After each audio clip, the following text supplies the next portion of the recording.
Yan. Specifically for college education sa mga kids. Mao man ganay yawi, no? Now, dili man gyud basihan sa gyud ang Yes, sir.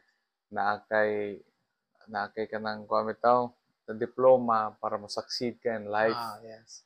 Kay diskarte man sad gyud, Kanang no? ginag-ingon na diploma versus diskarte. So, correct. Kana. But, it should be with diploma and then diskarte.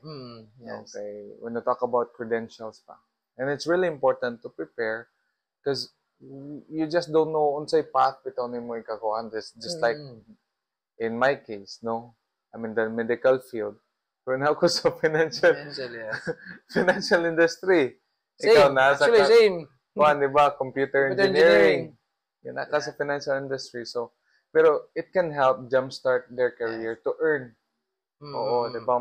At least naka-ready mo nang gamit gyud, crucial gyud na mag-prepare for the college fund because daghan ang mga nakaskwela, no, nga naglisod gyud para makagraduate.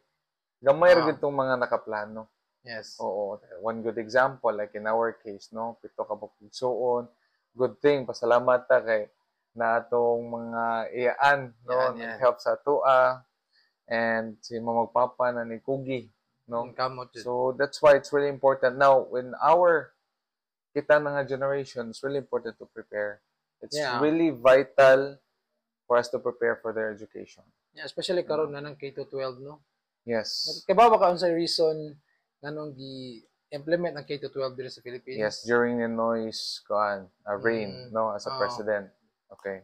So the reason is i-anticipate naman gud nila na inig sa karon nga generation. Yes. Inig kung wala K-12, murag nadyo tendency din jud makaspila kay due to inflation mo mahal ang mga college ang tuition niya kanay nga na.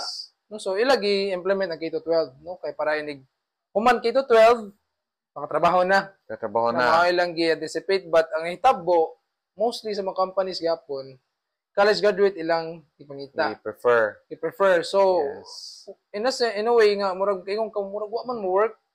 So that's why they're planning to pull it back. Move it back. Okay, murag dili man gyapon. I talked to one of my clients. He is a chief engineer. Ano siya, okay man ang K-12, no? Nga path bitaw. But ang nakakulang lang siguro is the companies that will accept K-12 nga mga graduates ba. 'Di ba? So wala bitay kabutangan dito. Okay mo dawat mi K-12 kay kasagaran majority sa mga companies they will prefer college graduates. Kung naalang gyud toy exact nga mga companies nga trabahoan sa mga graduates sa K-12, well, definitely, it's a good kuan niya. Wala lang na-anticipate nila tuition fee, pero wala nila na-anticipate asa man sila pwede maka-work. No? Unsa nga mga industry, no? Unsa nga industry, asa madawat pa. So, kana, mo lang ginay kakuanan na itong K-12. K-12, no? Yes. Yeah. So, and the second question is, what are the common obstacles or challenges parents face when they haven't adequately prepared financially for college? Common obstacles? Yes. Based lang yun sa experience, no? Experience. Kuan yun. Lisod yun. Like, normally, no? Katong mga working students, katong mga parents na karon nga nag-eskwela mo before nga lisod jud. Yeah, ako I'm a good example ba na part-time. Part-time nag-work ka no sa usa ka fast food chain. Yeah. Ada ka example no, what will be the obstacles no sa parent obstacles maglabad ang uasa mangita og kwarta. Yes. No, nga makapa-continue paskwela because it's our obligation to send them. No. Sa bata nga side or sa anak na nag-eskwela college, maglisod siya kuno na unsaon niya pag-take sa exam. Yeah. Struggle gid dako yung obstacle, financial stress. Yeah, maapil na, emotional, unsaon man ni paskwela sa kong anak, inana niya.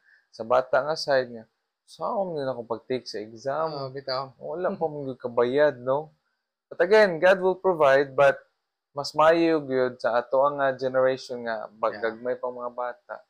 Prepare kita for their college tuition fee. Kay mostly man jud no sa karang sagaran jud is kanusa lang makanahon na prepare for college is Wala na. kung Wahin ang tanan no. So, next year na siguro mag-college. Oh, correct. No, wala na wahin ang tanan. So funds is dili na prepare nga na. So na tendency if imong anak ganahan siya mag doktor. Kana. No, doktor na ako mag-doktor.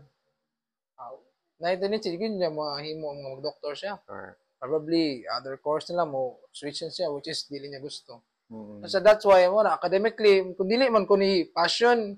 So napugos lang siya nga na. So masayang. I've watched a video ni Ramsey, biggest financial coach in the US. Gipaskwela siya sa lolo for free college.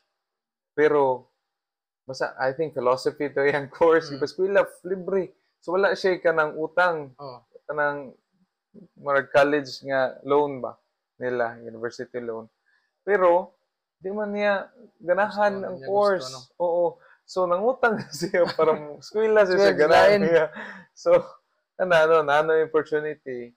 Pero kana preparation is really important para dili ta ma-stress. Yes. Yes.